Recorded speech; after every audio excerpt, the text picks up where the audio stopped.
Assalamualaikum warahmatullahi wabarakatuh. Perkenalkan, nama saya Muhammad Zaki Anwar dengan NIM 21000005273. Pada kesempatan kali ini, saya akan memaparkan hasil observasi saya yaitu tentang pengembangan kurikulum. Observasi yang saya lakukan yaitu di SD Negeri 2 Pager Gunung yang berada di Kecamatan Bulu, Kabupaten Temanggung. Laporan ini disusun sebagai salah satu tugas observasi mata kuliah pengembangan kurikulum di sekolah dasar yang diampu oleh Ibu Hanum Hanifah Sukma. Sebelum masuk ke pembahasan, alangkah baiknya saya membacakan latar belakang terlebih dahulu.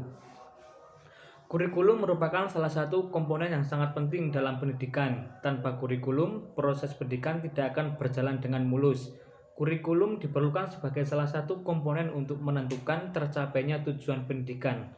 Di dalam kurikulum terangkum berbagai kegiatan dan pola pengajaran yang dapat menentukan arah proses pembelajaran. Itulah sebabnya menelaah dan mengkaji kurikulum merupakan suatu kewajiban bagi guru. Yang kedua yaitu terdapat rumusan masalah. Yang pertama, kurikulum apa yang digunakan dalam kegiatan belajar mengajar. Yang kedua, bagaimana implementasi kurikulum yang digunakan di SD Negeri 2 Pager Gunung. Yang ketiga, apa evaluasi yang digunakan saat pembelajaran. Yang keempat, apa faktor pendukung dan hambatan pembelajaran dari kurikulum yang digunakan di SD Negeri 2 Pager Gunung. Yang kelima yaitu apa upaya yang dilakukan instansi untuk meningkatkan mutu pembelajaran. Yang keenam, apa ekstrakurikuler yang ada di SD Negeri 2 Pager Gunung. Dan yang ketujuh, apa upaya pendidik dalam mengintegrasikan pendidikan Islam dalam pembelajaran. Yang selanjutnya yaitu tujuan observasi. Berdasarkan rumusan masalah yang telah dipaparkan, observasi ini bertujuan untuk mengetahui yang pertama yaitu mengetahui kurikulum yang digunakan di SD Negeri 2 Pager Gunung. Yang kedua, mengetahui bagaimana implementasi kurikulum yang digunakan. Yang ketiga, mengetahui apa saja faktor pendukung dan hambatannya. Yang keempat, mengetahui evaluasi yang digunakan dalam pembelajaran. Yang kelima, mengetahui upaya instansi dalam meningkatkan mutu pembelajaran. Yang keenam, mengetahui apa saja kegiatan ekstrakurikuler yang ada di SD Negeri 2 Pager Gunung. Dan yang terakhir yaitu mengetahui upaya pendidik dalam mengintegrasikan pendidikan Islam dalam pembelajaran. Manfaat dari observasi ini yaitu adalah penulis dapat yang notabene adalah calon pendidik mengetahui tentang pengimplementasian kurikulum di SD Negeri 2 Pager Gunung Bulu Temanggung, sehingga kami bisa memahami lebih dalam tentang arti kurikulum dan berharap dapat memperbaiki maupun mengembangkan kurikulum dengan lebih baik di masa mendatang. Bab 2 yaitu pelaksanaan observasi. Yang pertama ada lokasi dan waktu observasi. Lokasi untuk observasi ini yaitu saya berada di SD Negeri 2 Pager Gunung yang dikepalai oleh Bapak Surip SPD SD. Untuk sekolahan sendiri yaitu berada di Kecamatan Bulu, Kabupaten Temanggung, Provinsi Jawa Tengah. Yang kedua, waktu pelaksanaan observasi dan wawancara yaitu di hari Rabu tanggal 10 Januari kisaran pukul 8 sampai jam 10 pagi. Subjek observasi dalam laporan ini yang menjadi subjek observasi adalah kepala sekolah dan guru kelas 4 dan 6. Variabel observasi dan wawancara di SD Negeri 2 Pager Gunung Bulu Temanggung yaitu mengenai kurikulum yang digunakan serta pengimplementasiannya serta faktor pendukung pengimplementasian kurikulum. Teknik pengumpulan data yang saya gunakan pada kali ini yaitu teknik pengumpulan data berupa observasi, wawancara, dan dokumentasi. Yang kedua yaitu masuk ke hasil wawancara. Yang pertama yang saya tanyakan yaitu kurikulum yang berlaku di SD Negeri 2 Pager Gunung. Kurikulum yang diterapkan di SD Negeri 2 Pager Gunung yaitu menggunakan kurikulum 2013 dan kurikulum Merdeka. Pada tahun ajaran tahun lalu dan sekarang kami memilih dua kurikulum yang digunakan karena belum ada keputusan resmi dari dinas untuk menggunakan satu kurikulum saja, yaitu kurikulum Merdeka. Jadi instansi kami menggunakan kurikulum 2013 untuk kelas 3 dan 6, sedangkan kurikulum Merdeka untuk kelas 1, 2, 4, dan 5. Yang kedua yaitu implementasi kurikulum. Penerapan kurikulum 2013 yang digunakan pada kelas 3 dan 6 mendapat respon positif dari guru kelas tersebut.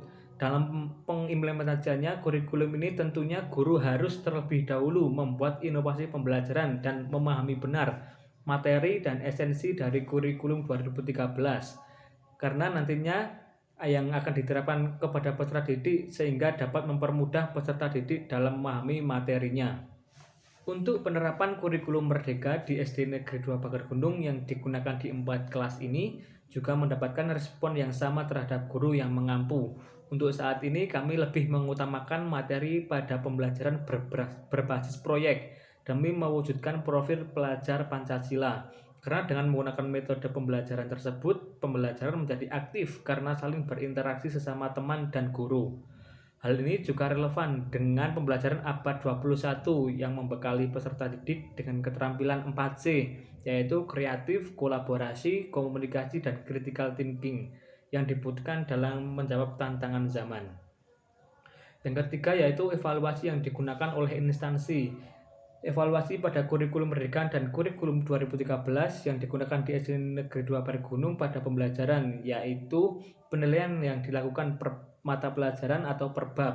Jika satu bab atau mata pelajaran sudah selesai, maka akan dilakukan penilaiannya di akhir. Berbeda dengan halnya kurikulum Merdeka, yaitu evaluasi yang dilakukan satu tema selesai, maka akan dilakukan evaluasi atau penilaian. Yang keempat yaitu faktor pendukung dan hambatan pembelajaran. Faktor pendukung dari pembelajaran yaitu dengan terciptanya suasana pembelajaran yang menyenangkan. Guru tidak hanya menggunakan metode ceramah, akan tetapi guru harus kreatif dengan cara menggabungkan permainan dengan pembelajaran. Untuk faktor penghambat yang ditemui di SD Negeri 2 Pagar Gunung yaitu ada secara internal yaitu kemampuan intelektual, motivasi, kesehatan, sikap, minat. Sedangkan faktor eksternal yang dapat menyebabkan kesulitan belajar bagi siswa yaitu berupa guru, lingkungan keluarga, lingkungan sekolah, dan lingkungan masyarakat. Yang kelima yaitu upaya peningkatan mutu pembelajaran. Upaya peningkatan mutu dalam pembelajaran yang dilakukan oleh Kepala Sekolah SD Negeri 2 Pagar Gunung dengan cara memiliki visi misi yang jelas, membangun tim kerja yang solid, meningkatkan kompetensi guru, melakukan supervisi dan evaluasi, menyediakan sarana dan prasarana yang memadai, melibatkan siswa dalam pengambilan keputusan, membangun budaya sekolah yang positif, dan memonitor kemajuan dan merayakan prestasi. Yang keenam yaitu ekstrakurikuler yang ada di SD Negeri 2 Pagar Gunung. Untuk yang bersifat wajib yaitu ekstrakurikuler pramuka yang harus diikuti semua siswa. Adapun yang bersifat pilihan seperti ekstrakurikuler tari dan rebana. Ekstrakurikuler yang diterapkan oleh SD Negeri 2 Pagar Gunung ini sudah terprogram dan berjalan dengan baik. Yang ketujuh yaitu integrasi pendidikan Islam dalam pembelajaran. Integrasi pendidikan Islam dalam pembelajaran yang dilakukan oleh SD Negeri 2 Pagar Gunung adalah dengan menanamkan akhlak mulia. Peserta didik memang harus memiliki akhlak yang mulia. Salah satu pengimplementasiannya dalam pembelajaran yaitu berdoa sebelum dan sesudah pembelajaran, membaca Asmaul Husna sebelum pembelajaran, menghormati guru, mencium tangan dan menyapa ketika bertemu guru, melakukan sholat sunnah duha sebelum pembelajaran olahraga. Hal tersebut merupakan beberapa contoh implementasi pendidikan Islam yang diintegrasikan oleh SD Negeri 2 Pagar Gunung. Pembahasan yang nomor 3 yaitu pembahasan kurikulum dari kelas 1 dan sampai 6. Berdasarkan hasil observasi dan wawancara yang telah dilakukan, penulis di SD Negeri 2 Pagar Gunung bersama kepala sekolah dan wali kelas 4 dan 5 bahwa penggunaan kurikulum 2013 ada di kelas 3 dan 6. Sedangkan kurikulum Merdeka ada di kelas 1, 2, 4, dan 5. Untuk bagian penutup yaitu kesimpulan yang bisa saya simpulkan yaitu kurikulum yang diterapkan pada SD Negeri 2 Pagar Gunung Kecamatan Bulu Kabupaten Temanggung yaitu menggunakan dua kurikulum dalam pembelajaran yaitu kurikulum 2013 dan kurikulum Merdeka.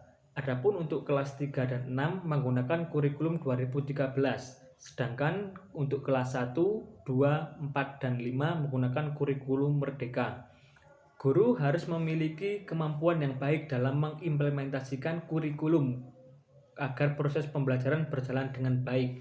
Dengan adanya perubahan kurikulum dari kurikulum 2013 menjadi kurikulum Merdeka ini merupakan bentuk penyempurnaan. Diharapkan dengan adanya perubahan kurikulum ini mampu memberikan perubahan tatanan pendidikan di Indonesia dan mencetak sumber daya manusia yang berkualitas.